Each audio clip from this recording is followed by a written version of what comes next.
بسم الله الرحمن الرحیم. بینندگان گرامی سلام، آرزومندم که صحتمند و سلامت باشید. فریبا احمدی هستم. در این ویدیو فعالیت را در ارتباط با تشکیل ابرها انجام خواهم داد. مواد مورد ضرورت این فعالیت: آب داغ، گوگرد، یخ و یک بوتل شیشه‌ای. روش کار چگونه است؟ در ابتدا مقداری از آب داغ در بوتل شیشه‌ای میاندازیم. از نصف کمتر یک کمی حرکت میدیم تا که محیط داخلی بوتل گرم شود. در سرپوش بوتل یخ میگذاریم.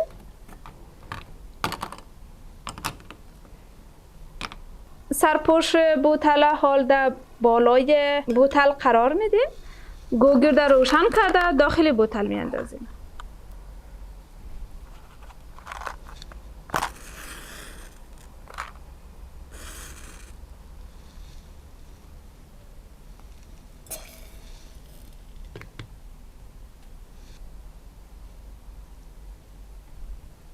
حال ابر تشکیل شده را میبینیم.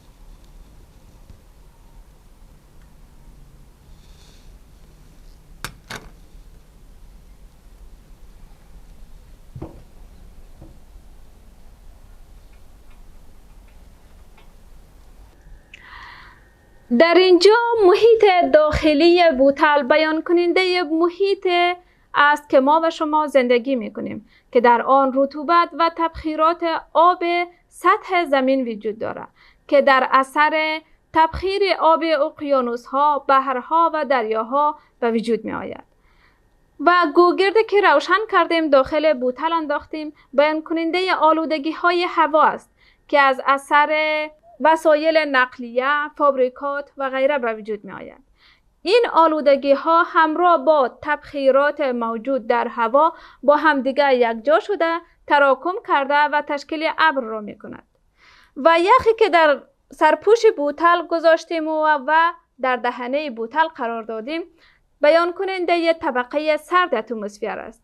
ابرها تشکیل شده به سمت بالا حرکت کرده در نتیجه تصادم به طبقه سرد اتمسفر بیشتر تراکم شده و تشکیل باران را می کند.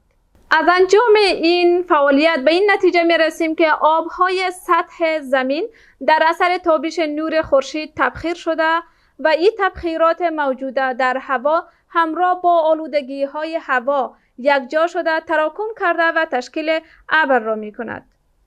امیدوارم که فعالیت برایتان مفید واقع شود. بیننده ویدیوهای بعدی ما باشید. تا اجرای فعالیت بعدی خداوند یار و نگهدارتان.